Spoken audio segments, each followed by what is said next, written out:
Last class में एक question homework के लिए दिया हुआ था ना।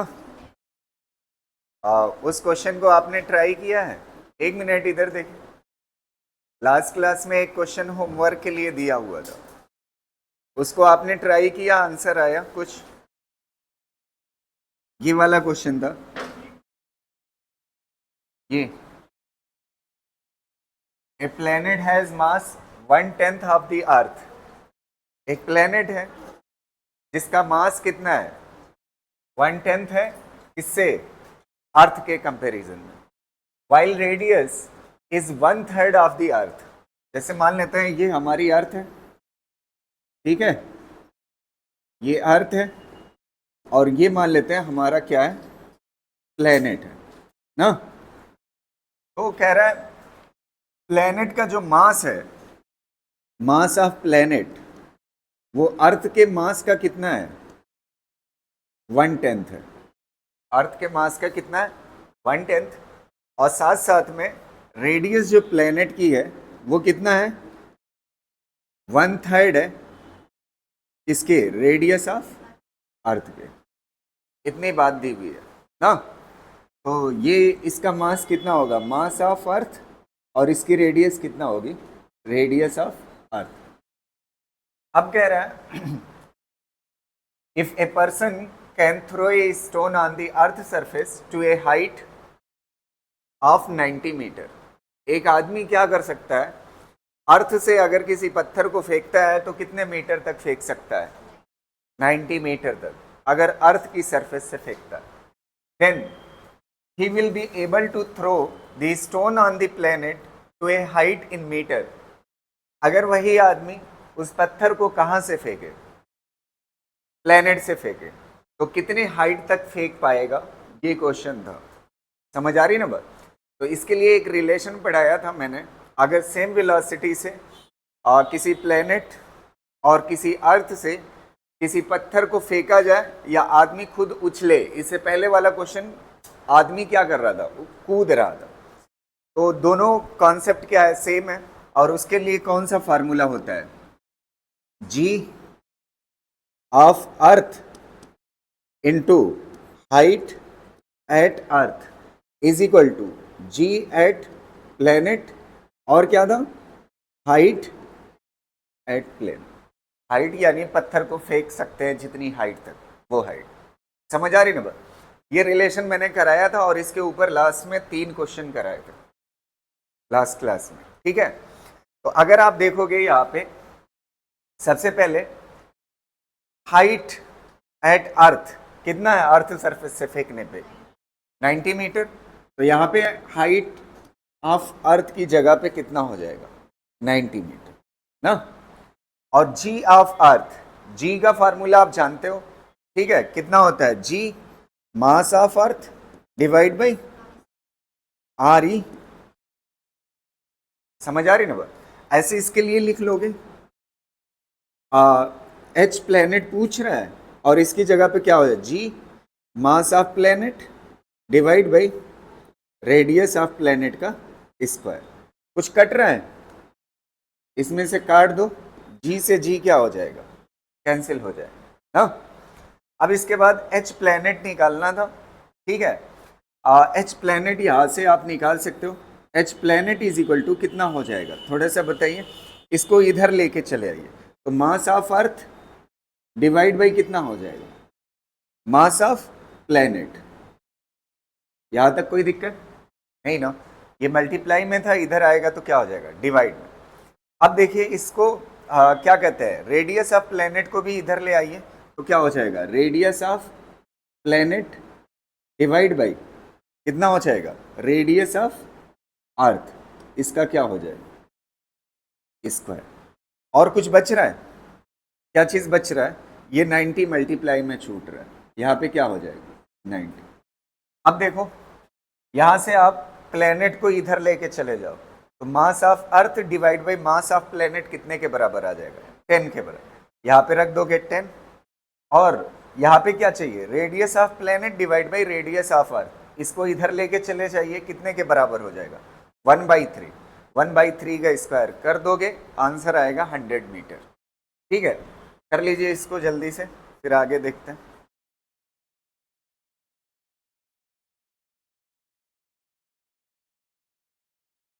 देखिएगा अगला क्वेश्चन।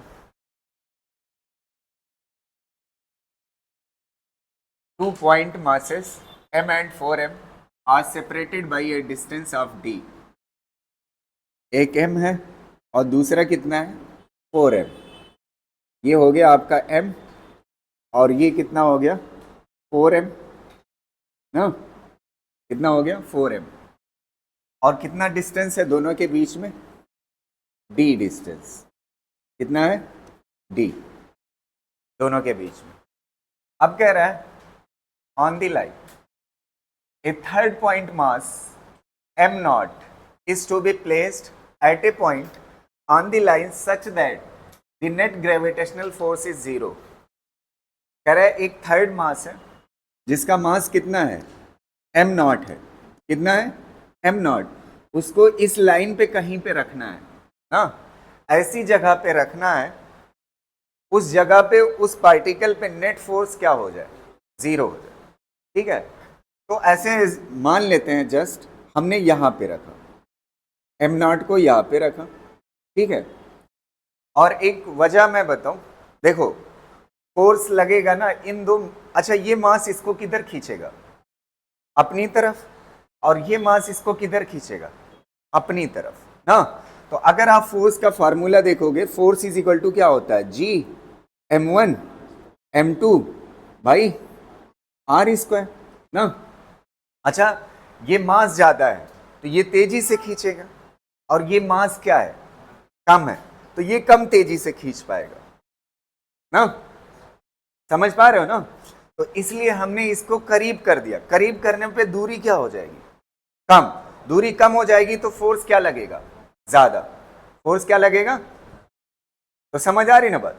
तो अगर आपको किसी मास पे नेट फोर्स बैलेंस करना है तो कोशिश यही रहेगी ये किसके क्लोज रखेंगे, छोटे वाले मास के। क्यों, क्योंकि छोटा वाला मास फोर्स कम लगा रहा है तो फोर्स बढ़ाने के लिए क्या करेंगे, दूरी क्या कर देंगे कम, दूरी कम हो जाएगी तो फोर्स इस पे क्या लगने लगेगा ज्यादा, छोटा मास ज्यादा फोर्स लगाएगा। तो हमेशा किसके करीब रखोगे आप, छोटे वाले मास।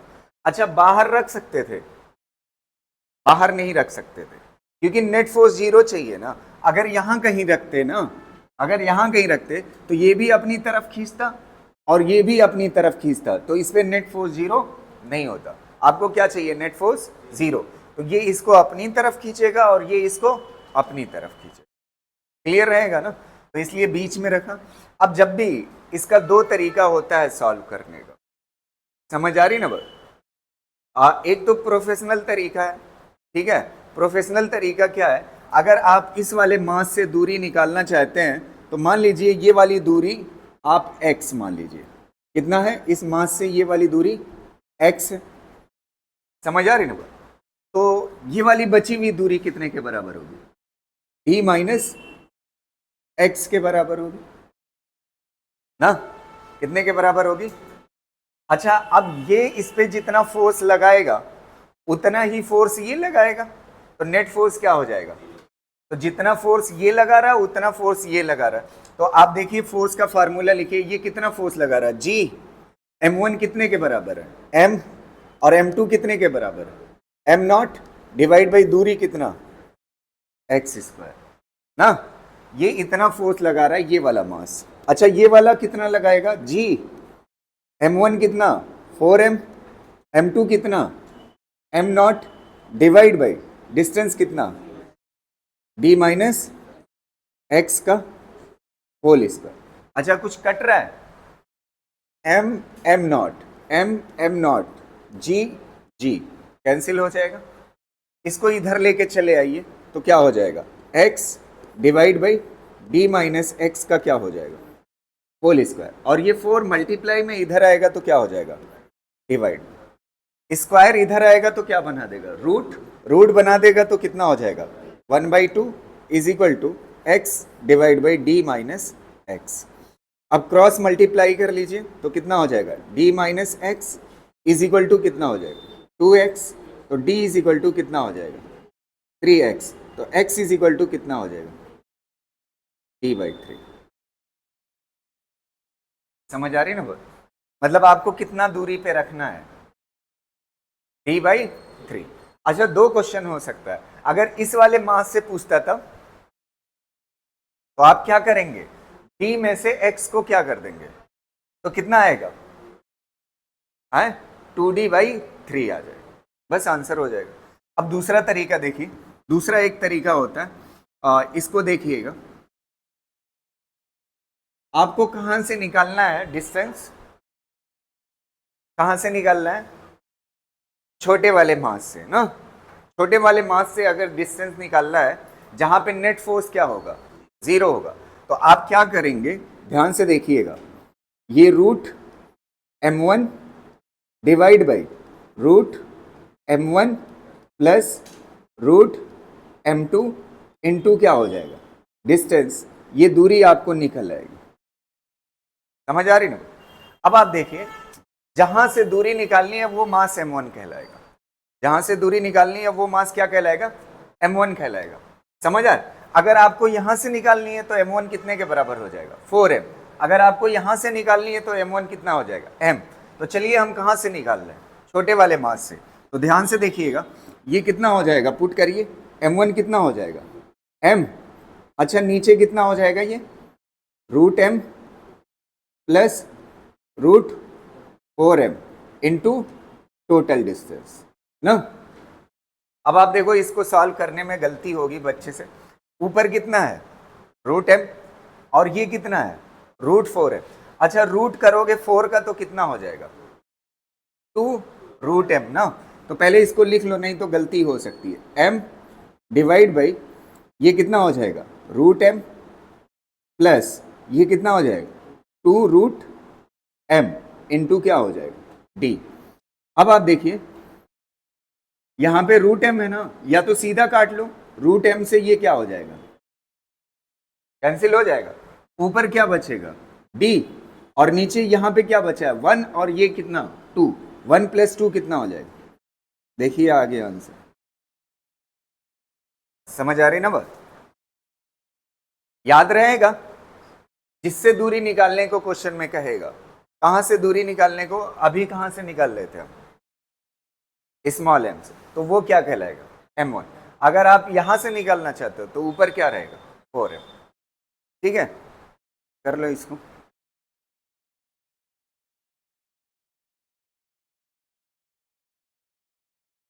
आप कॉमन लेकर के भी कट कर सकते हो, ठीक है, कोई दिक्कत नहीं है। रूट m क्या करोगे, कॉमन लोगे, या तो ऐसे समझो, 2 root m plus root m कितना हो जाएगा, 3 रूट m। तो एक रूट m ऊपर से कट जाएगा, नीचे क्या बचेगा, 3। ठीक है। और जो ज्यादा जिनकी मैथ मजबूत होगी वो ऐसे बोलेंगे, root 4m plus m root 5m, है कि नहीं? तो वो मजबूत वालों के लिए, कमजोर कमजोर लोगों के लिए नहीं है। ठीक है, चलिए अगला देखते हैं। अब देखते हैं रूट वाला कितना समझ आई है बात आपको। एक क्वेश्चन मैं दे रहा हूं, आप ट्राई करिए, ठीक है, इसका आंसर दीजिए।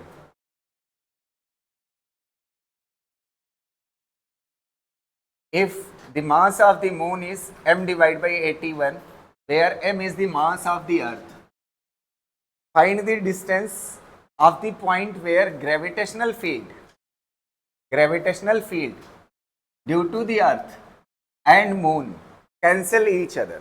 अच्छा, ग्रेविटेशनल फील्ड का कैंसिल होना हो या फोर्स का कैंसिल होना, दोनों बात क्या है, सेम है। समझ आ रही ना बात? कह रहा है एक क्या चीज है बताइए, मून, और दूसरा क्या चीज है, दूसरा क्या चीज है, अर्थ ना।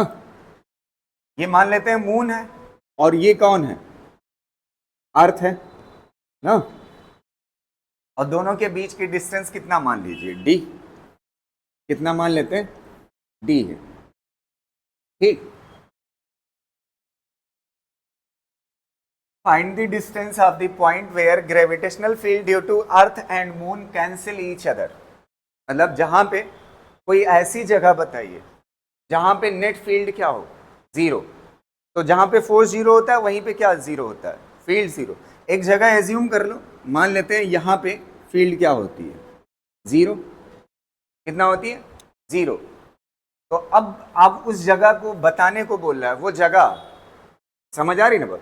अच्छा कहां से पूछ रहा है, याद करिए, वो पढ़िए question, from the centre of the moon. Moon से दूरी पूछ रहा है ना, तो मून से दूरी पूछेगा तो आपका फार्मूला क्या होता है, x is equal to root m1 by root m1 plus root m2 into total distance. m1 कौन सा होगा मास, कहां से पूछ रहा है, मून से, तो मून का मास कितना हो जाएगा, m ना। मून का मास, ये जो m है वो कितने के बराबर दिया हुआ है, मास ऑफ अर्थ कितना है, m, तो मास ऑफ मून कितना है, m बाई 81 ना। तो मास ऑफ मून यहां पे रख दो, कितना हो जाएगा, m बाई 81 डिवाइड बाई ये कितना हो जाएगा, m बाई 81 प्लस ये कितना हो जाएगा, m2। मास ऑफ अर्थ कितना है, m, इंटू कितना हो जाएगा, t। अब यहां पे सब कमाल किसका है, सिर्फ सॉल्व करने का। क्या हुआ, क्लियर है ना। अब अगली चीज देखिएगा, रूट m ऊपर रहेगा और 81 का रूट कितना हो जाएगा बताइए, 9। ये कहां पे लिख सकते हो, नीचे। यहां तक कोई दिक्कत, अभी इतना सॉल्व किया है। अब बचा ये वाला, ये कितना आएगा बताइए, सॉल्व करोगे, रूट m डिवाइड बाई 81 का रूट कितना देगा, 9 प्लस कितना हो जाएगा, रूट m इंटू क्या हो जाएगा, d। अच्छा बचपने में ये काम बहुत किए होगे, अगर आप चाहो तो इसको कॉमन ले सकते हो, कोई दिक्कत नहीं है, ठीक है, या सॉल्व कर लीजिए। ऊपर क्या बचेगा, root m into D divide by ये कितना हो जाएगा, 9, और ये मल्टीप्लाई होगा तो कितना हो जाएगा, 9 root m plus root m कितना हो जाएगा, 10 रूट m डिवाइड बाई कितना हो जाएगा, 9। यहाँ पे 9 क्या हो जाएगा, रूट m क्या हो जाएगा, आंसर कितना हो जाएगा, d बाई 10। बस आंसर हो गया। और अगर यहां से पूछता, मान लेते हैं यहां तक आंसर आपने निकाल लिया ना, और लास्ट में पढ़ा कि अर्थ से पूछ रहा है, तो आप टोटल दूरी में से क्या करते, d बाई 10 को क्या कर देते, माइनस, तो आंसर कितना हो जाता, 9d बाई 10 हो जाता। क्लियर है ना, कर लो इसको।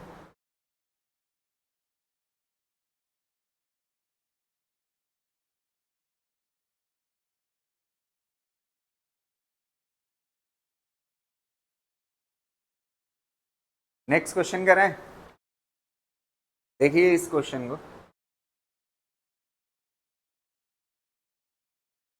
A large number of point mass m are placed along x axis at x is equal to 0, 1, 2, 4, 8. The magnitude of gravitational force on the mass at the origin will be। देखो ये ऐसे मान लेते हैं आपकी ओरिजिन हो गई और ये हो गई लाइन, ठीक है। यहां भी एक मास है m नाम का, किस नाम का, m नाम का ओरिजिन पे। फिर एक मास और सिमिलर मास ना कितने पे प्लेस्ड है, 1 मीटर पे। कितने पे प्लेस्ड है, 1 मीटर पे। इसका भी मास कितना है, m। फिर कितने पे है, 2 मीटर पे। इसका भी मास कितना है, m। फिर कितने पे है, 4 मीटर पे। इसका भी मास कितना है, m। फिर कितने पे है, 8 मीटर पे। इसका भी मास कितना है, m। ठीक है, ये सारी दूरी यहां से 1 मीटर, फिर यहां से कितना, 2 मीटर, फिर यहां से कितना, 4 मीटर ना, फिर यहां से कितना, 8 मीटर ना। ऐसे रखे हुए हैं, आगे भी रखे हुए हैं, ठीक है। अच्छा, ये मास मास को क्या करेगा, खींचेगा। ये मास भी इसको क्या करेगा, खींचेगा। ये मास भी इसको क्या करेगा, खींचेगा। और ये भी इसको क्या करेगा, खींचेगा। तो सारे मास इसको अपनी तरफ खींचेंगे। तो कह रहा है सारे मास इस पे नेट फोर्स कितना लगाएंगे, यही पूछ रहा है आपसे। समझ आ रही ना बात। अब देखिए इसको निकालने का तरीका। अच्छा, एक ही डायरेक्शन में सब खींच रहे हैं ना, तो पहले एक बात बताइए, एक ही डायरेक्शन में खींच रहे हैं तो सारे फोर्स क्या हो जाएंगे, ऐड। पहले इस वाले मास की वजह से इस पे फोर्स देखिए कितना लगेगा, G M1 M2 ना, कितना हो जाएगा, दोनों कैसे है, सेम। तो कितना हो जाएगा, m² डिवाइड बाई डिस्टेंस कितना, 1² ना। एक का फोर्स आ गया। अब ये वाला मास इसको अपनी तरफ खींचेगा ना, तब कितना फोर्स होगा बताइए, G M1 M2 कितना हो जाएगा, m² डिवाइड बाई डिस्टेंस कितना है इसके बीच में, 2 का स्क्वायर प्लस ऐसे तीसरा वाला भी इसको खींचेगा तो कितना हो जाएगा, G M² डिवाइड बाई कितना हो जाएगा, 4² प्लस G वो चौथा भी इसको खींचेगा, m² डिवाइड बाई कितना हो जाएगा, ऐसे प्लस डॉट डॉट डॉट चलता जाएगा ना, ठीक है। अब इसमें एक चीज आप देखो, ये हो गया F नेट जो इस ओरिजिन वाले पे लग रहा है ना, नेट फोर्स। इसमें कॉमन कुछ है, G M²। यहां से क्या बचेगा, 1। यहां से क्या बचेगा, 1/4। यहां पे क्या बचेगा, 1/16। यहां पे क्या बचेगा, ऐसे डॉट डॉट ना। समझ आ रही ना बात। अब आप देखिएगा इसमें तो कॉमन ले लिए, ऐसी सीरीज को सॉल्व कैसे करते हैं, सबसे कमाल यही है। एक जगह मैंने बताया है, एक बैच वालों को दूसरे बैच वाले ध्यान से सुनेंगे। समझ आ रही ना बात। इस तरह का क्वेश्चन मैंने करा, इस तरह की सीरीज मैंने कराई। क्या करना होता है, इसको सॉल्व कैसे करते हैं, जब ऐसे बहुत नंबर ऑफ चीजें हो तो कैसे सॉल्व करते हैं। इसका पहला टर्म कितने हैं, 1 ऊपर लिखिए, 1 नीचे लिखिए, लिख लिया। अब इसके बाद इसमें क्या कर देना है, माइनस करना है, जो 1 को छोड़ करके आगे के टर्म में कॉमन है। क्या है, कॉमन है। क्या चीज कॉमन है इन सब में, 1/4, उसको माइनस कर दीजिए, बस आंसर हो जाएगा। समझ आ रही ना बात। तो ये कितने के बराबर हो जाएगा, G M² और यहाँ पे ऊपर 1, और ये कितना हो जाए, 4 1 जा 4, 4 - 1 कितना हो जाएगा, 3/। नीचे लिखने से बेहतर है कहाँ लिख लीजिए, बस आंसर हो गया। समझ आ रही ना बात। जब इस तरह की सीरीज सॉल्व करना हो तो क्या तरीका होगा, पहला वाला डिजिट ऊपर और वही डिजिट कहाँ पे, नीचे। फिर उसके बाद देखोगे इसमें से कॉमन क्या चीज है, वो चीज क्या कर दोगे, माइनस। ठीक है।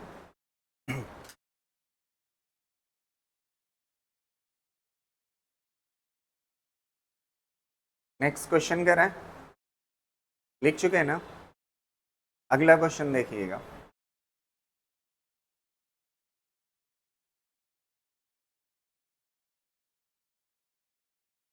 A mass of 10 kg is balanced on a sensitive physical balance.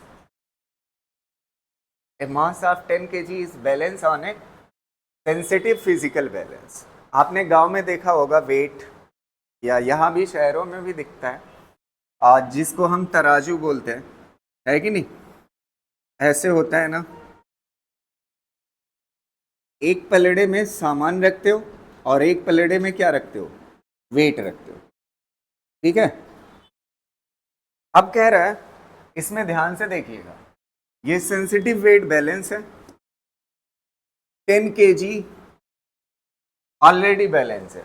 यहां पे कोई सामान कितने का है, 10 kg का कोई सामान रखा हुआ है, कितने का, 10 kg का।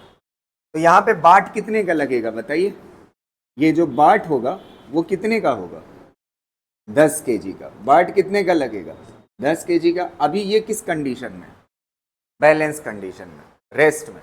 अब अगली लाइन सुनिए, ए 1000 kg mass is placed below 10 kg मास। अब क्या होता है, इस 10 kg मास के नीचे 1000 kg का कोई सामान रख दिया है, कोई चीज रख दी जाती है 1000 kg की। कितने की? 1000 kg की ना। और इसकी दूरी कितना रखी जाती है इस वाले मास से? कितना मीटर? 1 मीटर रखी जाती है। How much additional mass would be required for balancing the physical balance? अच्छा एक बात बताओ, जब यहां पे मास रख दोगे नीचे, तो ये मास इस मास को क्या करेगा? खींचने लगेगा। क्या करने लगेगा? तो कह रहा है जब खींचने लगेगा तो ये पलड़ा किधर आ जाएगा? तो कह रहा है इधर आप कितना एडिशनल मास ऐड करोगे जिससे ये क्या रहे? बैलेंस बना रहे। इसका बैलेंस क्या रहे? बना रहे। अच्छा एक बात बताओ, ये फोर्स कौन सा लगाएगा? Gravitational force. और ग्रेविटेशनल फोर्स कितने के बराबर होगा? देखिएगा इस साइड कितने के बराबर होगा? जी m1 कितने के बराबर है? 1000 ना, इनटू m2 कितने के बराबर है? 10 divide by distance G m1 m2 upon r square. Distance कितना है? ये कौन सा फोर्स हो गया? अभी तक बैलेंस था, फिर उसके बाद ये आया, इसने इसको इतने फोर्स से क्या किया? नीचे खींच। अच्छा जितने फोर्स से ये नीचे खींचा है, अगर इसको बैलेंस करना चाहते हो उतना फोर्स इधर लटकाना पड़ेगा ना, वेट। और ये वेट कितने के बराबर होगा? m डैश g के बराबर। नहीं समझ आया? क्लियर रहेगा कि नहीं? ये कितने के बराबर होगा यार? इधर कितना वेट लटकाना पड़ेगा? मान लेते हैं कितना? m डैश मास इनटू क्या हो जाएगा? जी। तो अच्छा जितना इधर फोर्स लगेगा उतने तो इधर वेट लटकाना पड़ेगा, और वेट कितने के बराबर होता है? mg के बराबर। तो यहां से m निकल आएगा कि नहीं? समझ आ रही है ना? तो अब देखिएगा g की वैल्यू कितना होती है? g की वैल्यू 10 होती है, तो ये 10 क्या हो जाएगा? और g की वैल्यू कितना होती है कैपिटल G की? 6.67 into 10 to the power minus 11, और ये कितना है? 10 टू द पावर 3, तो कितना आ जाएगा? 10 to the power minus 8 kg। बस आ गया m डैश। कौन सा सही होगा? ये b वाला ना। समझ आ रही ना? ठीक है। और जो लोग ऐसे देखें कमेंट करेंगे इसका answer. The acceleration of a body due to attraction of the earth, ना, due to attraction of the earth. Radius earth की कितनी है? r, at a distance 2r from the surface of the earth. Surface of the earth से कितनी distance पे? h is equal to कितना दिया हुआ है? h इज इक्वल टू कितना? 2r। h is equal to कितना दिया हुआ है? 2r from the surface of the अर्थ। तो आपको एक्सीलरेशन बताना है। क्या बताना है? एक्सीलरेशन किस हाइट पे? h is equal to 2r पे बताना। कौन सा ऑप्शन सही होगा? फर्स्ट वाला ना। हाँ सही है। बाकी लोग ट्राई करेंगे। इतना ग्रेविटेशन के मोर देन इनफ क्वेश्चन करा दिए मैं। आप कर सकते हो इसको, कोई बड़ी बात नहीं है। फार्मूला कौन सा यूज करोगे? हाइट वाला ना। g dash is equal to क्या होगा? g r square divide by r plus h का क्या हो जाएगा? होल स्क्वायर ना। यहां पे h की वैल्यू रख दोगे 2r, h की वैल्यू रख दोगे, आपको आंसर आ जाएगा। दिख रहा होगा आंसर, है कि नहीं? इस क्वेश्चन में एक सबसे इंपॉर्टेंट चीज ध्यान से सुनिएगा। आपसे गलती ये हो सकती है, सरफेस से हाइट दी हुई है या सेंटर से, तो उस चीज को थोड़ा पढ़ के करना। समझ आ रही ना बात? अगर सरफेस से दी हुई है ना, तब ये 3r हुआ है ना। अगर ये सेंटर से 2r होती, सेंटर से कितनी होती? 2r होती, तो यहां पे कितना होता? h की जगह पे कितना होता? r होता, तो ये कितना आता? 2r आता। तो पढ़ लीजिएगा क्वेश्चन में, सेंटर से है या सरफेस से? सेंटर से है या सरफेस से? ये होमवर्क है, वैसे आंसर आ जाएगा 1 मिनट में, ठीक है।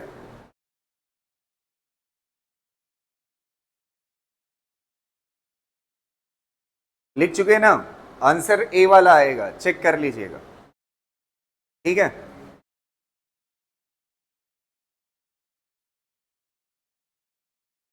नेक्स्ट टॉपिक पढ़ा है। एक और होमवर्क के लिए रखा था लेकिन वो है नहीं यहाँ पे।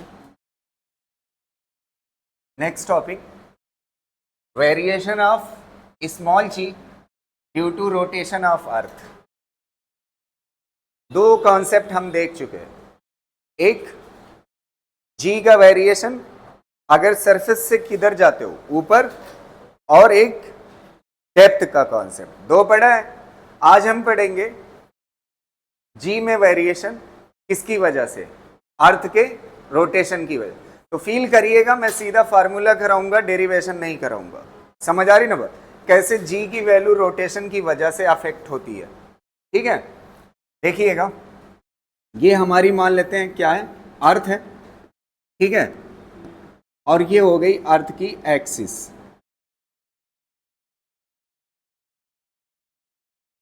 ठीक है। 1 मिनट, इस कॉन्सेप्ट को आप समझिएगा, इसमें आपको कंफ्यूजन भी पैदा हो सकती है, तो बढ़िया से, ठीक है। ये हो गया अर्थ का सेंटर, ये क्या हो गया, अर्थ का सेंटर। अच्छा, अर्थ ऐसे हो, ये एंगुलर वेलोसिटी ओमेगा से घूम रही है, किससे घूम रही है, ओमेगा से। और सबसे पहले मैं क्लैरिफाई कर दूं, मैं इस वाले कॉन्सेप्ट को, ओमेगा की वैल्यू अर्थ के रोटेशन, अर्थ के लिए मैं पढ़ा चुका हूं। अगर वो अपनी एक्सिस के अबाउट घूमती है, ओमेगा इज इक्वल टू क्या होता है, 2 पाई बाई टी होता है। ये मैं करा चुका हूं, क्वेश्चन आपकी कॉपी में है। टाइम कितना होता है, अर्थ का टाइम पीरियड कितना होता है घूमने का, एक चक्कर कितने टाइम में घूमती है, 24 घंटे। 24 घंटे को किस में बदल लीजिए, मिनट, मिनट को किस में बदल लीजिए, सेकेंड। आपको एंगुलर वेलोसिटी अर्थ की मिल जाएगी। तो एंगुलर वेलोसिटी आपको दिख रही होगी, बहुत ही छोटी होती है अर्थ की। अर्थ की एंगुलर वेलोसिटी क्या होती है, बहुत छोटी होती है, बहुत ही स्लो घूमता है। 24 घंटे में एक चक्कर लगाता है, कितने घंटे में, 24 घंटे में। चलिए यहां तक हो गया। अब आप देखिएगा इस वाली चीज को, ये अर्थ को हमने क्या किया, ऐसे कट कर दिया 20 से। जब 20 से कट करोगे, ये तरबूज जैसा अगर है तो 20 से कट करोगे तो ये वाली जो चीज है वो क्या कहलाती है, इक्वेटर कहलाती है। क्या कहलाती है, इक्वेटर। अब ध्यान से मेरी बात को समझिएगा बढ़िया से। अगर यहां पर कोई घर या कोई बॉडी यहां पर है तो ये क्या कहलाएगी, एट इक्वेटर। और ये वाली चीज क्या कहलाती है, एट पोल। और ये क्या कहलाता है, इक्वेटर। क्या कहलाता है, इक्वेटर। यहां तक क्लियर है। अब अगली चीज आप समझिएगा। अच्छा, अर्थ के सेंटर, पूरा मास अर्थ का कहां पे होता है, सेंटर पे। तो इसका मास यहाँ पे कैपिटल एम मान लेते हैं, और ये जो बॉडी है इसका मास कितना है, स्मॉल है। तो ये वाला मास इसको किधर खींचेगा, ग्रेविटेशनल फोर्स किधर लगेगा, अंदर की तरफ। ग्रेविटेशनल पुल ऐसे होगा ना। अब मान लेते हैं यहां पर आप बैठे होते, अगर कोई चीज गोल गोल घूमती है तो उस पे बैठने के बाद आपको फील होगा कि कोई ऐसा है जो बाहर की तरफ क्या कर रहा है, धकेल रहा है। क्या कर रहा है, अगर गोल गोल झूले पे भी झूले होगे, या ऐसा किसी सर्कुलर मोड़ आया होगा वहां पे बस या किसी चीज से जाते वक्त, जब ऐसे मुड़ती है तो आपको ऐसा फील होता है कि कोई बाहर की तरफ क्या कर रहा है, धकेल रहा है ना। तो यहां पर इस पार्टिकल को, ये गोल गोल घूम रहा है ना एंगुलर वेलोसिटी से, तो इस पे बाहर की तरफ फोर्स लगेगा कि नहीं, सेंट्रीफ्यूगल। क्या लगेगा, सेंट्रीफ्यूगल। और सेंट्रीफ्यूगल मैंने आपको पढ़ाया था, सेंट्रीपिटल जब कोई सर्कुलर मोशन होता है तो सर्कुलर मोशन के वक्त सेंट्रीपिटल बराबर होता है किसके, सेंट्रीफ्यूगल के। और इसका दो फार्मूला होता है, एक होता है M V square upon R, और दूसरा क्या होता है, M R omega square, M R omega square, यही होता है ना। तो अब आप देखिए, ये वाला जो भी चीज है, कोई घर है या कोई पार्टिकल है, वो अर्थ के रोटेशन के साथ साथ क्या कर रहा है, घूम रहा है। तो इस पे बाहर की तरफ जो फोर्स लगेगा, ये मान लेते हैं ये वाली रेडियस, ध्यान से सुनिएगा मेरी बात को, ये वाली रेडियस येलो कलर से मैं बना देता हूं, ये अभी रेडियस है कुछ ना, तो ये मान लेते हैं आर है। तो यहां पे कितना हो जाएगा, सेंट्रीफ्यूगल फोर्स कितना हो जाएगा, एम आर ओमेगा स्क्वायर। इतना फोर्स किधर लग रहा है, बाहर, और ग्रेविटेशनल फोर्स किधर लग रहा है, अंदर। ग्रेविटेशनल फोर्स किधर लग रहा है, अंदर। तो नेट फोर्स कुछ ना कुछ, जैसे मान लेते हैं ये अंदर की तरफ फोर्स कितना लग रहा है, 10 न्यूटन, और बाहर की तरफ कितना लग रहा है, 1 न्यूटन। कितना लग रहा है, 1 न्यूटन। तो 9 न्यूटन किधर की तरफ नेट फोर्स लग रहा है, तो जी की वैल्यू कम हो जाए। अगर ये फोर्स ना होता तो पूरा पूरा कितना लगता, 10। अच्छा, ग्रेविटेशनल फोर्स में जी तो आएगा ही ना, ग्रेविटेशनल फोर्स में क्या आएगा, जी तो आएगा। तो जी की वैल्यू क्या हो जाएगी, अर्थ के घूमने से क्या हो जाएगी, कम हो जाएगी, क्योंकि अपोजिट में क्या लग रहा है, फोर्स, जो जी की वैल्यू को क्या कर देगा, कम कर देगा। समझ पा रहे हो ना, घूमने से अफेक्ट पड़ रहा है कि नहीं जी की वैल्यू। अच्छा, एक बात आप बताइए, ध्यान से सुनिएगा, अगर इसी चीज को यहां पे ये जो क्या कहते हैं, कोई पार्टिकल या कोई भी मास है, अगर इसको यहां पे कर दे ना, तो यहां पे कर दे तो ये इस वाली सर्कुलर ऑर्बिट में घूमेगा, इस वाली सर्कुलर ऑर्बिट में घूमेगा। तो इस पे जो सेंट्रीफ्यूगल फोर्स लगेगा बाहर की तरफ, वो m, अच्छा इसकी रेडियस जो हो जाएगी वो कितना हो जाएगी, अच्छा अभी भी r है या चेंज हो गई, चेंज हो गई, ये कितना हो जाएगी, r डैश हो जाएगी। तो इस बार जो बाहर की फोर्स लगेगी वो कितना हो जाएगी, M R dash omega square ना।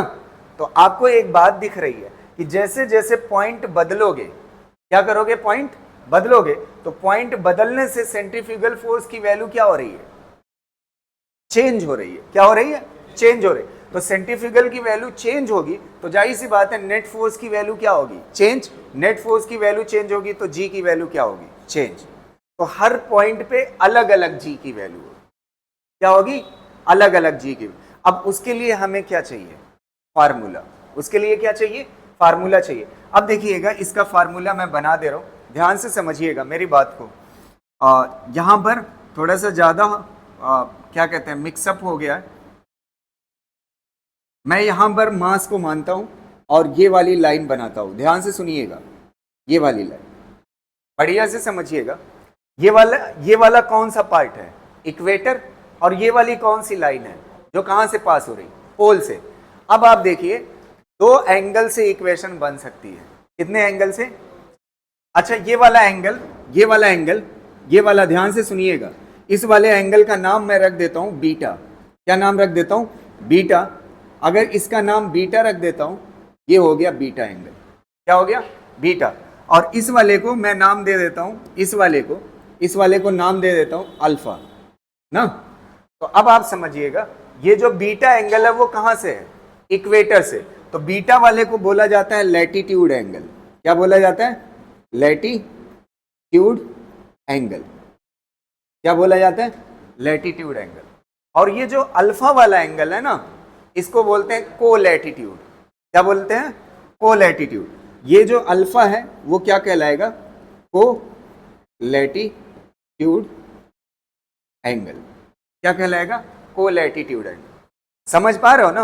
अब क्वेश्चन दोनों पे हो सकता है और इक्वेशन दोनों पे लिखी जा सकती। अगर एक मैं पढ़ा दूं तो फिर आपको दिक्कत हो जाएगी। समझ आ रही ना, तो इसलिए मैं दोनों पढ़ा रहा हूं। अगर आप अल्फा से इक्वेशन बनाते, किससे बनाते, अल्फा से, तो जो जी की वैल्यू मिलेगी, जी dash is equal to g at surface. Ji at surface कितना होती है, जी एट सरफेस कितना होगी बताइए, 9.8 होती है। G at surface minus are omega square. R क्या है, रेडियस ऑफ अर्थ, ओमेगा क्या है, अर्थ की एंगुलर वेलोसिटी, और यहां पे क्या हो जाएगा, साइन स्क्वायर अल्फा। ये को लैटिट्यूड के फॉर्म में है जी की वैल्यू। और अगर आप बीटा वाले एंगल के फॉर्म में लिखना चाहते हो तो क्या हो जाएगा, g dash is equal to G S minus are omega square cos square beta. क्या हो जाएगा, कॉस स्क्वायर बीटा। समझ आ रही ना। तो अगर आप एक चीज ध्यान से सुनिएगा, ये जी की वैल्यू, एक मिनट, ये वाला फार्मूला समझ आया, ये कहां से है, ये कौन सा, पोल से जब एंगल लोगे तब उसके लिए ये फार्मूला होता है। और जब एंगल कहां से लोगे, लैटिट्यूड एंगल लोगे इक्वेटर से लोगे तो ये वाला फार्मूला होगा। समझ आया? अब किसी एक फार्मूले को पकड़ करके आप सारी चीजें पढ़ सकते हो। समझ पा रहे हो ना? जैसे फॉर एग्जाम्पल अगर मैं, अच्छा पहले इतना कॉपी कर लो फिर उसके बाद बात। हो गया कि नहीं? ठीक, तो ये जी की वैल्यू कहां पे है? मतलब यहां पे जगह जगह पर कहीं पे भी, बस आपको क्या पता होना चाहिए, इसको क्या बोलते हैं? को लैटिट्यूड एंगल या फिर लैटिट्यूड एंगल पता हो तो आप उस जगह पे क्या बता सकते हो? जी की वैल्यू। एक मिनट यार, आप क्या बता सकते हो? जी की वैल्यू बता सकते हो ना? क्लियर रहेगा ना? क्या चीज पता हो? लैटिट्यूड एंगल या को लैटिट्यूड एंगल पता होना चाहिए। अब सबसे पहली चीज, एक चीज आप देखिए, चलिए मान लेते हैं ये वाली इक्वेशन आप कंसीडर कर रहे हो, इस हिसाब से देखना चाहते हैं, इस इक्वेशन के हिसाब। अब एक बात बताइए, अगर मैं पहली कंडीशन देखूं, एट इक्वेटर, अगर इक्वेटर पे पार्टिकल होगा, ये जो मास है ना वो कहां पे होगा? इक्वेटर पे।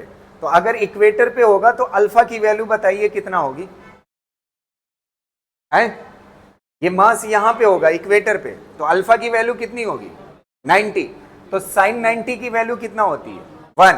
तो जी dash is equal to alpha की वैल्यू कितना हो जाएगी? 90, और g dash is equal to कितना हो जाएगा?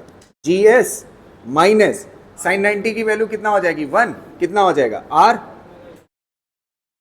ये इक्वेटर पे जी की वैल्यू आ गई। किस पे आ गई?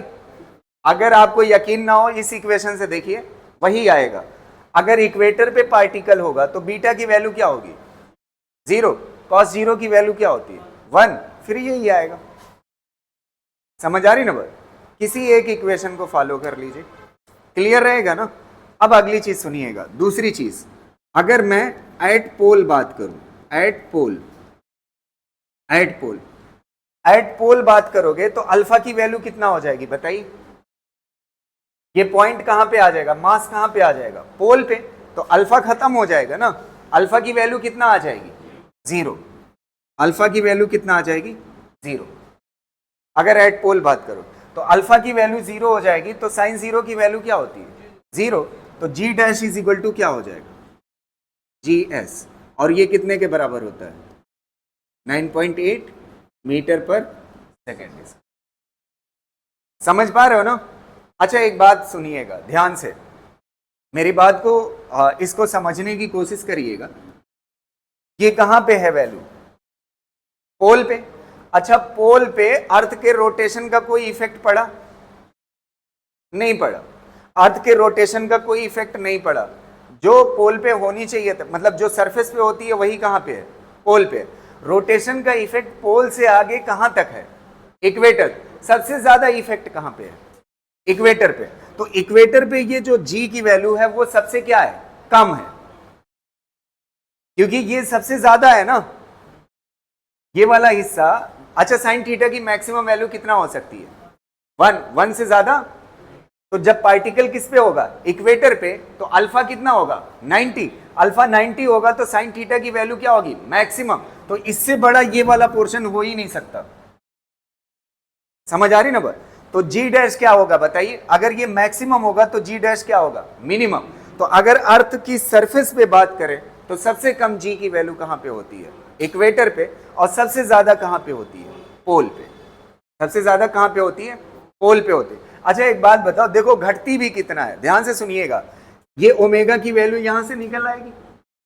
ओमेगा का क्या करोगे? स्क्वायर, और फिर क्या रखोगे? रेडियस ऑफ अर्थ। सबको सॉल्व करोगे, डायरेक्ट मैं आंसर बता रहा हूं कितना आएगा? 0.03 आएगा। कितना आएगा? और ये कितना होता है? 9.8। 9.8 में से माइनस करोगे 0.03, कोई फर्क पड़ेगा खास? समझ आ रही ना बात? तो वेरिएशन बहुत कैसा है? रोटेशन की वजह से स्मॉल है। और कितना हो सकता है वेरिएशन? कितने का आता है? सिर्फ कितने का? 0.03 का वेरिएशन आता है। सबसे ज्यादा अर्थ सरफेस पे कहां पे जी की वैल्यू होती है? पोल पे। और सबसे कम कहां पे होती है? इक्वेटर पे। और वेरिएशन कितने का होता है पोल से इक्वेटर के बीच में? 0.03 का अप्रोक्स। समझ आ रही ना बात? क्लियर रहेगा ना, यहां तक कोई दिक्कत? ठीक है, इसको कॉपी कर लीजिए और फिर आगे देखते हैं। ठीक, और एक चीज और, कभी कंफ्यूज ना करिए, अगर पूरे अर्थ में पूछा जाए तो सबसे कम जी की वैल्यू कहां पे होती है? सेंटर पे। सेंटर पे जी की वैल्यू क्या होती है? 0, पूरे अर्थ की जब बात की है। और अगर सिर्फ सरफेस सरफेस की बात होगी तो सबसे कम कहां पे होगा? इक्वेटर पे। ये बात ध्यान रखिएगा, नहीं तो गड़बड़ हो सकती है। समझ आ रही ना बात? अब क्वेश्चन करते हैं ना, इसके ऊपर जितना टॉपिक हमने पढ़ा है। ठीक,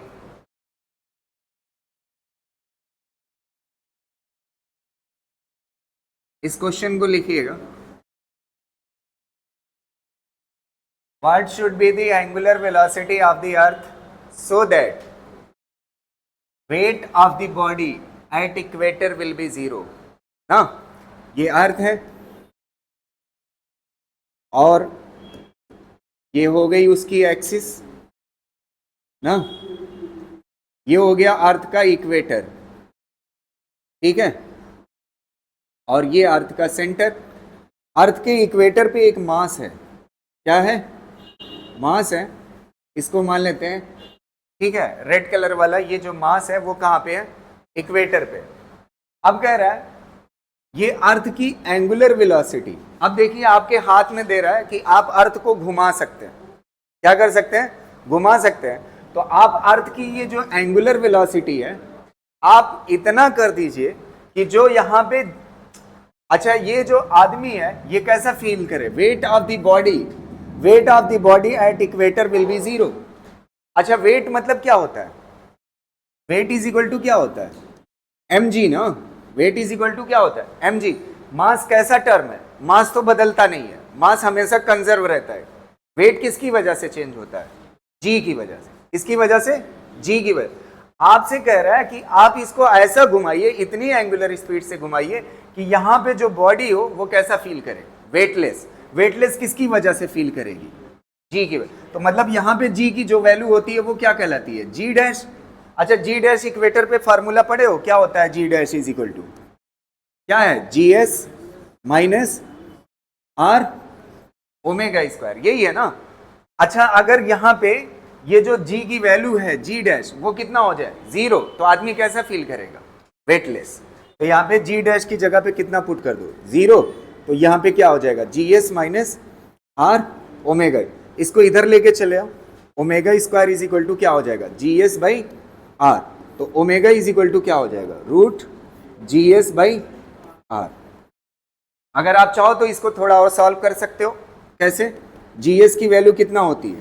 10, अराउंड अप्रॉक्स ले लेते हैं, कितना होती है? 10। और रेडियस ऑफ अर्थ कितना होता है? 6400 किलोमीटर को किस में बदल लीजिए? मीटर ना। अब देखिए एक जीरो कैंसिल हो जाएगा कि नहीं? यहां से यहां पे 10 की पावर कितना बचेगा? 2। अच्छा ये बताओ, इसको ऐसे लिख सकते हो 1 डिवाइड बाई 64, और ये जो 2 जीरो है इसके साथ लगा लीजिए, कितना हो जाएगा? 10 की पावर 4। तो कितना हो जाएगा बताइए? 1 का रूट 1 ही रहेगा। 64 का कितना हो जाएगा? 8, और 10 की पावर कितना हो जाएगा? 2। तो कितना हो जाएगा? 800 रेडियन पर सेकेंड। आपको कितने से अर्थ को घुमाना पड़ेगा? है 1 डिवाइड बाई 800 रेडियन पर सेकेंड से अगर घुमाते हो तो इक्वेटर पे बैठा हुआ आदमी कैसा फील करेगा? वेटलेस। अच्छा, ऐसा क्वेश्चन भी पूछ सकता है, इक्वेटर पे बैठा हुआ आदमी का वेट आधा हो जाए, क्या हो जाए? आधा। तो इस जी डैश की जगह पे कितना पुट कर दोगे? जी एस बाई 2 पुट कर दो। समझ आ रहे? क्योंकि जी आधा होगा तो वेट क्या हो जाएगा? आधा हो जाए। तो क्वेश्चन कोई जरूरी नहीं है वेटलेसनेस का ही हो सकता है कुछ वैल्यू पूछे। समझ आ रही ना भाई? इसको कर लीजिए, हो गया। इस पे दूसरा क्वेश्चन देखिएगा, दूसरा क्या पूछ सकता है? इसी में दूसरा पार्ट देखिएगा, सेकंड पार्ट। 1 मिनट ध्यान से सुनिएगा, बढ़िया से समझिए। यहां पे एक चीज और पूछ सकता है आपसे, क्या पूछ सकता है कि आप अगर इस एंगुलर वेलोसिटी से घुमा रहे हो तो इक्वेटर पे कोई बॉडी कैसा फील कर रही है? वेटलेस फील कर रही है। कैसा फील कर रही है? तो आपसे पूछ रहा है इस एंगुलर वेलोसिटी से घुमाने पे वेटलेस फील कर रहा है, तो टाइम पीरियड भी पूछ सकता है ना, अर्थ कितने टाइम पीरियड, मतलब अर्थ का एक चक्कर लगाने का टाइम कितना हो जिससे इक्वेटर पे कोई बॉडी हो और वो कैसा फील करे? वेटलेस फील करे। तो आपसे क्या पूछ सकता है इसी क्वेश्चन में?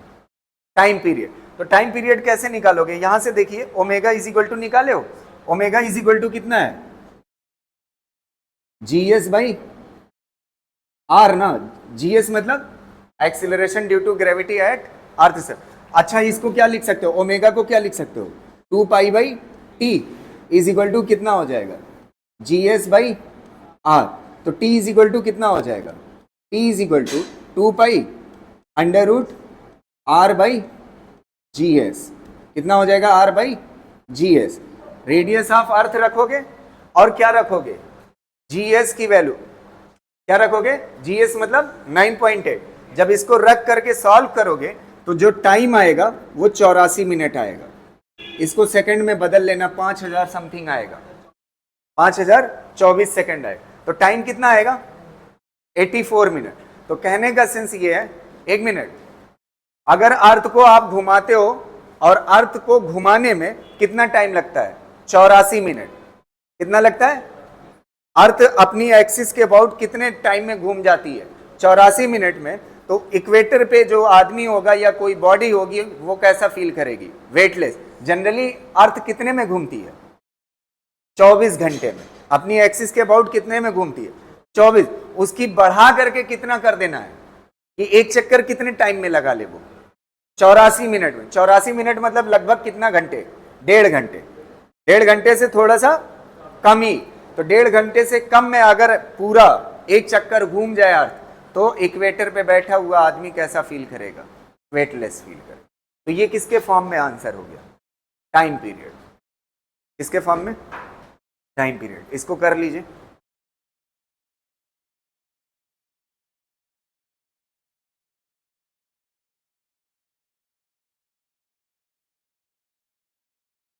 एक क्वेश्चन और पूछ सकता है इस पे, जानते हैं क्या?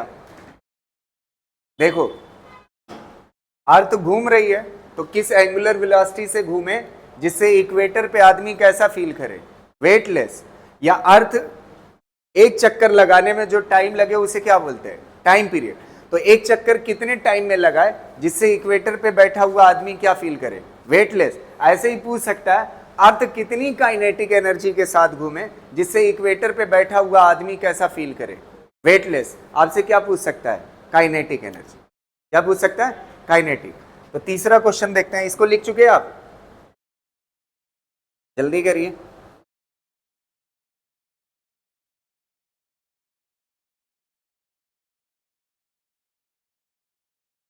ओए,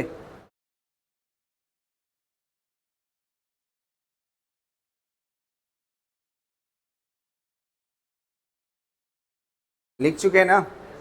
अगला देखो, इसको करिएगा। द बॉडी इज सिचुएटेड, अबे इसको करो, अच्छा question. The body is situated on the surface of earth at its equator becomes weightless when the earth has kinetic energy about its axis। अर्थ किस काइनेटिक एनर्जी के साथ घूमे जिससे बॉडी इक्वेटर पे कैसा फील करे? वेटलेस फील करे। तो एक मिनट, काइनेटिक एनर्जी का जनरली फार्मूला आपने सुना होगा। Kinetic energy is equal to क्या होता है? Half M V square. ये किसके लिए होता है? लीनियर मोशन के लिए। किसके लिए? लीनियर मोशन के लिए काइनेटिक एनर्जी का फार्मूला।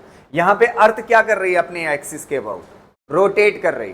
तो अगर रोटेट करेगी तो उसके लिए काइनेटिक एनर्जी का फार्मूला अलग होगा। उसके लिए काइनेटिक एनर्जी का फार्मूला क्या होगा? हाफ। अब देखो m क्या है? मास। तो ध्यान से सुनना, अगर किसी बॉडी को चलाना होता है तो अगर कोई बॉडी रेस्ट में है तो किस में रहेगी? रेस्ट में। अगर कोई बॉडी मोशन में है तो किस में रहेगी? मोशन में, जब तक उस पर क्या ना लगाओ? फोर्स। तो फोर्स किस चीज को तोड़ रहा है? इनर्शिया को। अगर कोई चीज रुकी हुई है तो रुकी रहेगी, इसको क्या बोलते हैं? इनर्शिया। अगर कोई चीज चल रही है तो डिसेबिलिटी है ना, इनर्शिया। तो इनर्शिया को तोड़ने के लिए किसकी जरूरत होती है? फोर्स। तो ऐसे ही ये जो इनर्शिया होता है ये चलने के केस में होता है। मास क्या है? इनर्शिया। तो इनर्शिया मतलब बस समझाने के लिए कह रहा हूं, वैसे होता नहीं है, बस आपको समझ आ जाए। मास कैसी प्रॉपर्टी है? इनर्शियल। तो अगर रोटेशनल केस है तो इसकी जगह पे क्या आएगा? मूवमेंट ऑफ इनर्शिया आएगा। इनर्शिया की जगह पे क्या आएगा? Movement of inertia. अच्छा, ये कैसी वेलोसिटी है? लीनियर। तो लीनियर की जगह पे कौन सी आएगी? Angular velocity. क्या आएगी? Angular velocity. अब अगली बात समझिएगा, एंगुलर वेलोसिटी तो आप पढ़ चुके, कितना है? अभी आया था, कितना आया था? आंसर बोलिए एंगुलर वेलोसिटी का। अंडर रूट, अरे वो आंसर नहीं बताइए, रेडियस और जी के फॉर्म में बताइए। Under root G S by R, यही था ना? इसका क्या हो जाएगा? स्क्वायर हो जाएगा। अब क्या बच रहा है? एक मिनट, अभी आप ये वाला चीज पढ़े नहीं हो, रोटेशनल मोशन पढ़ाया नहीं हूं, इसको मैं आपको साइड में बता दे रहा हूं। देखिए, दो तरह के स्फीयर होते हैं, एक होता है सॉलिड और एक होता है हॉलो ना। उसका मोमेंट ऑफ इनर्शिया का फार्मूला, अगर आपके पास अर्थ है ना, अर्थ कैसा स्फीयर है? सॉलिड। तो उसका फार्मूला होता है 2/5 mr²। m क्या है? मास ऑफ अर्थ। r क्या है? रेडियस ऑफ अर्थ। अगर यही हालो होता तो हालो होता और सेम मास होता तो ये 2/3 mr² होता है ना। तो अभी अर्थ हमारा कौन सा है? सॉलिड है ना, तो इसलिए ये वाला यूज नहीं आएगा। तो यहां पे रख लीजिए। अच्छा, एक ही मोमेंट ऑफ इनर्शिया खाली अर्थ के केस के लिए जरूरत, तो यहां पे कितना हो जाएगा बताइए?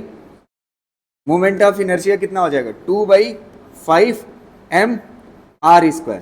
अच्छा, यहां से 2 क्या हो जाएगा? कैंसिल। अच्छा, ये रूट क्या हटा देगा? ये कितना हो जाएगा बताइए? mr² बाई कितना हो जाएगा?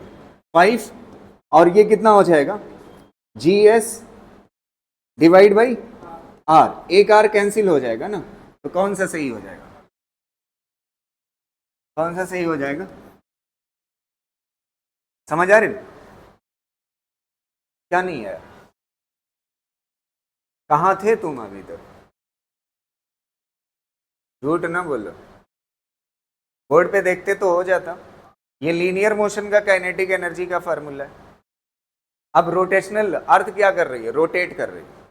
तो रोटेशन के वक्त अर्थ की काइनेटिक एनर्जी कितना होना चाहिए जिससे इक्वेटर पे कोई बॉडी कैसा फील करे? वेटलेस फील करे। कैसा फील करे? वेटलेस। तो लीनियर वाली काइनेटिक एनर्जी से अगर रोटेशन की काइनेटिक एनर्जी में बदलना है तो ये मास कैसा होता है? इनर्शियल होता है।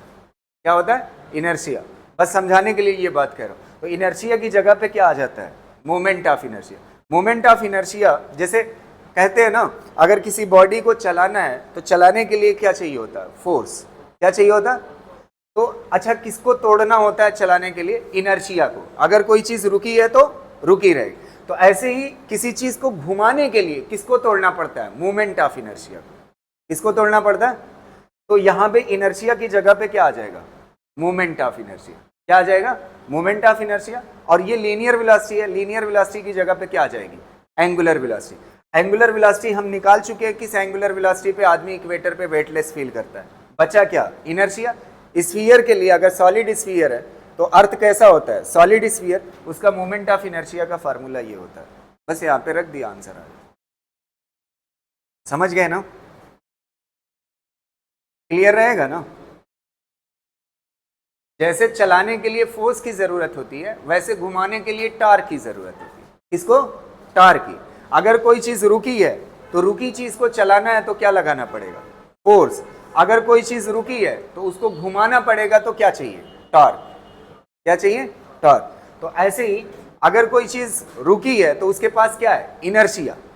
इनर्शिया को तोड़ने के लिए क्या चाहिए? फोर्स। और अगर कोई चीज रुकी है और घूम नहीं रही है तो उसके पास क्या है? Moment of inertia. उसको तोड़ने के लिए क्या चाहिए? टॉर्क। नहीं समझ पा रहे हो? क्लियर है ना? चलिए, हो गया ना ये क्वेश्चन? लिखिए, इस पे 2 क्वेश्चन और कराने।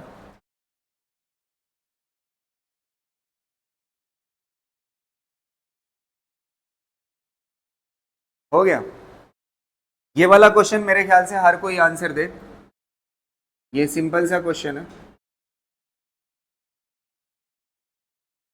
The angular velocity of the earth with which it has to rotate so that acceleration due to gravity on 60 degree latitude, कितने डिग्री, लैटिट्यूड एंगल कितना है 60 डिग्री।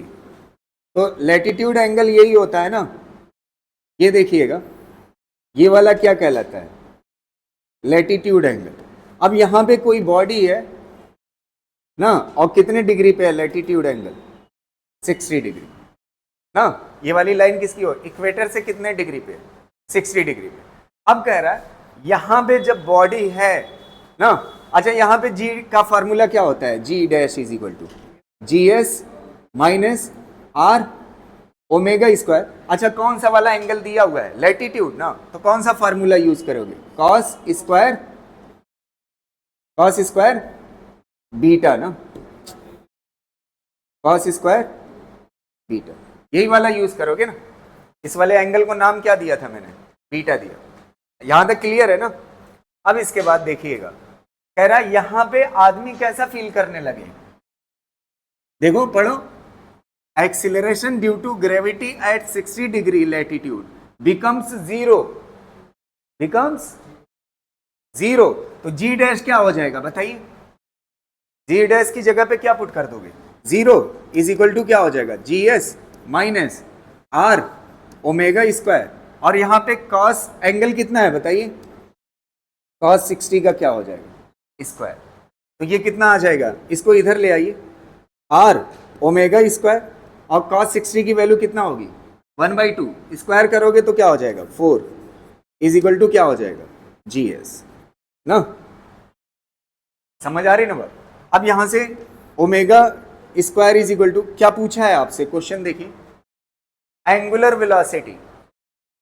वेलोसिटी अर्थ की क्या होनी चाहिए, ओमेगा पूछ रहा है, तो omega square is equal to क्या हो जाएगा 4 जी एस डिवाइड बाई कितना हो जाएगा आर, रख सकते हो सारी वैल्यूज, कितना हो जाएगा 4, जी एस की वैल्यू कितना होगी 10, और आर की वैल्यू कितना होगी 6400। किलोमीटर होता है तो किस में बदल लो, मीटर में, एक 10 कट जाएगा, 10 स्क्वायर हो जाएगा, और ये कट जाएगा, कितना हो जाएगा 1 डिवाइड बाई 16, 4 से कट जाएगा 1600 हो जाएगा। अच्छा 2 जीरो को इसके साथ ले लो तो कितना हो जाएगा 10 की पावर कितना 4। अब इसको उधर ले जाओ, इस रूट लगा दो, तो ओमेगा इज इक्वल टू कितना हो जाएगा, रूट करोगे इसका 1 डिवाइड बाई 4 इंटू कितना हो जाएगा 10 की पावर कितना हो जाएगा 2, रूट कर दोगे ना। अब इसको 1 डिवाइड बाई 4 को सॉल्व करोगे कितना हो जाएगा 0.25 इंटू 10 टू द पावर -2। कौन सा ऑप्शन मैच करे, आप एक डेसिमल और खसका लो, एक डेसिमल खसकाओगे तो मैच कर जाएगा, कौन सा सही होगा, क्लियर रहेगा ना। अब समझ आया ये चीज। अब यहीं पे पूछ लेता ना, कितने लैटिट्यूड पे 60 पे आदमी मतलब एक्सीलरेशन ड्यू टू ग्रेविटी जो है जीरो नहीं होती, कितना हो जाती है g/2 हो जाती है। तो यहां पे कितना पुट करना पड़ता है, जी डैश की जगह पे g/2। समझ आ रही ना।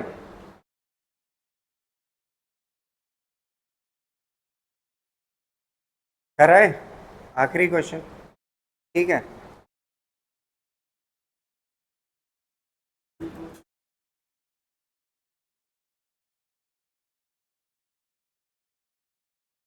Let omega be the angular velocity of the Earth's rotation about its axis. Angular velocity अर्थ के रोटेशन की कितना है, ओमेगा है। Assuming that the acceleration due to gravity on the Earth's surface has the same value at the equator and at the pole. An object weight at the equator gives the same reading as a reading taken at the depth d below the earth surface at the pole. सबसे main line जो इस question की है वो यहां से है, समझ आ रही ना बात। ये यहीं समझ लीजिए, यहीं से क्वेश्चन आप सॉल्व कर सकते हैं। एक मिनट रुक जाओ, इस लाइन को पढ़ो। एक ऑब्जेक्ट है जो कहाँ पे है, इक्वेटर पे। कहाँ पे है, इक्वेटर पे। तो चलिए इक्वेटर पे ऑब्जेक्ट को रख देते हैं। ये हो गई अर्थ और ये हो गया अर्थ का इक्वेटर। यहां पे कोई ऑब्जेक्ट है, यहां पे इक्वेटर पे, अर्थ के इक्वेटर पे, ठीक है। तो इसका जो वेट यहां पर है ना, जो वेट कहां पे है, इक्वेटर पे है। तो इक्वेटर पे जी की वैल्यू कितने के बराबर होती है बताइए? जी की value G dash is equal to G S minus are omega square, यही होती है। और कभी भी आपको जरूरत पड़े आर ओमेगा स्क्वायर की वैल्यू लेने की, तो आप सीधा कितना पुट कर दोगे, 0.03। समझ पा रहे हो ना? तो ये हो गई जी कहां पे, इक्वेटर पे। कह रहा है जो जी की वैल्यू इक्वेटर पे है ना, यही वैल्यू अर्थ की सरफेस से कितनी गहराई में चाहिए, डी डेप्थ चाहिए। कितना डेप्थ चाहिए, डी डेप्थ चाहिए। और उस डी डेप्थ में जाने पर इस डी की वैल्यू बताना। यहां पे जो डी डेप्थ जाने पे जो यहां पे जी डैश होगा, जी डैश का फॉर्मूला क्या होता है डेप्थ में, G S 1 minus D by R होता है। कह रहा है ये दोनों जगह रीडिंग क्या आती है, सेम आती है।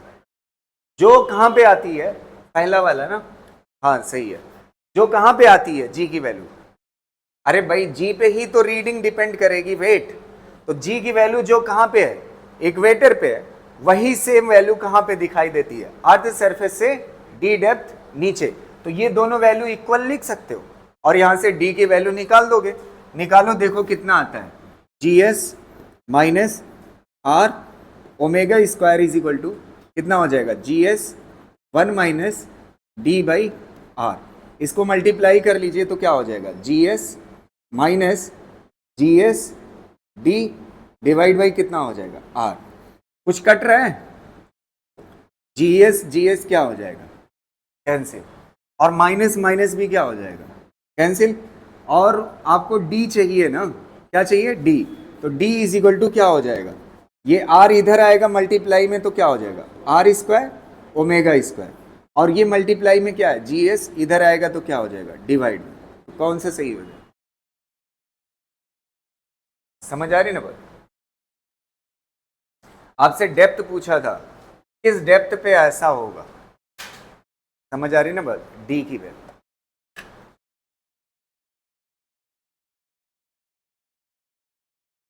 आज की क्लास इतना ही,